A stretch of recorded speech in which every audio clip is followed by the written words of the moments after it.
Neat వ్యవహారం parliament సమావేశాలను కుదిపేస్తున్నాయి. వరుసగా మూడో రోజు విపక్షాలు ఆందోళన చేయడంతో ఉభయ సభలు వాయిదా పడ్డాయి. నీట్ పై చర్చించడానికి ప్రభుత్వం సిద్ధంగా ఉందని, విపక్షాలు కావాలనే ఆందోళన చేస్తున్నాయని ప్రభుత్వం ఆరోపిస్తూ ఉండగా కేంద్ర మంత్రి ధర్మేంద్ర ప్రధాన్ రాజీనామా చేయాలంటూ ప్రతిపక్షాలు డిమాండ్ చేస్తున్నాయి.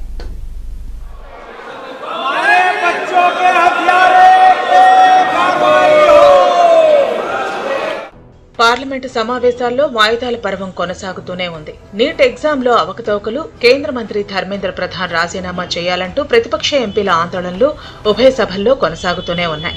దీంతో లోక్సభ, రాజ్యసభ గురువారానికి వాయిదా పడ్డాయి. ఢిల్లీలో విద్యార్థులపై లాఠీ చార్జిపై నిరసనగా పార్లమెంటు ఎదుట ఇండియా కూటమి ఎంపీలు నల్లదుస్తులతో నిరసన తెలిపారు. లాఠీ చార్జికు బాధ్యత వహిస్తూ కేంద్ర హోంమంత్రి అమిత్ షా రాజీనామా చేయాలని డిమాండ్ చేశారు.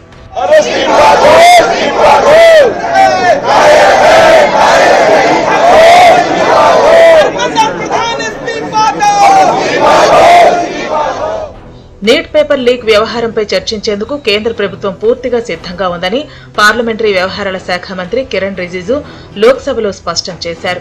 గత 3 రోజులుగా తాము ఇదే విషయాన్ని చెబుతున్నామని గుర్తు చేశారు. చర్చ ఎప్పుడు జరగాలి, ఎంత సమయం కేటాయించాలి, ఏ నిబంధన కింద చేపట్టాలనేది నిర్ణయించాలన్నారు. सरकार नीट पेपर लीक का चर्चा के लिए पूरी तरह से तैयार है और हमने पहले दिन से कहा है, जब चर्चा होती है तो किसी नियम के तहत होना पड़ता है और इसका व्यवस्था बनाना पड़ता है.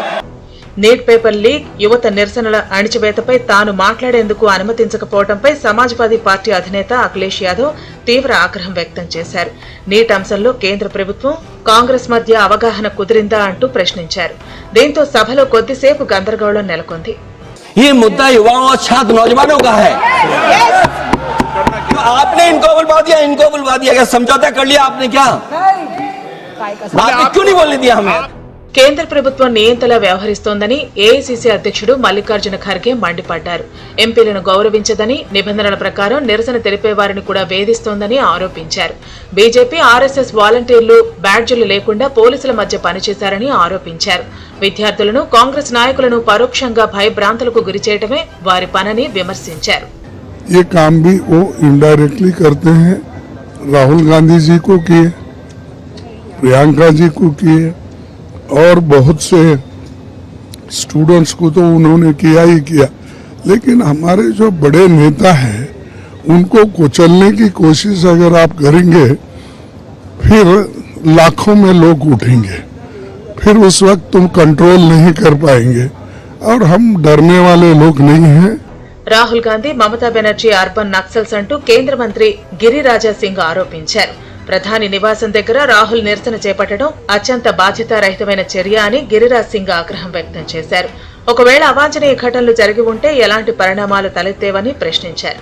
चाहे ममता बनर्जी हो, चाहे राहुल गांधी हो, ये लोग लोकतांत्रिक नहीं हैं. ये लोग अर्बन नक्सल बनते जा रहे हैं और ये अर्बन नक्सल के कारण ही मीडिया पर जिस ढंग से प्रहार हुआ, संवैधानिक पद पे रह के संविधान की गरिमा को तार तार किया है. టీఎంసీ పార్టీ ఎంపీ కళ్యాణ్ బెనర్జీపై సస్పెన్షన్ వేటు పడింది. రెబల్ టీఎంసీ మహిళా ఎంపీల పట్ల అసభ్యకర భాషను వాడారని స్పీకర్కు ఫిర్యాదు చేయడంతో వర్షాకాల సమావేశాలు ముగిసే వరకు సభ నుంచి కళ్యాణ్ బెనర్జీని సస్పెండ్ చేశారు. తనను సస్పెండ్ చేసినంత మాత్రాన ఒరిగేదేమీ లేదని వ్యాఖ్యానించారు కళ్యాణ్ బెనర్జీ.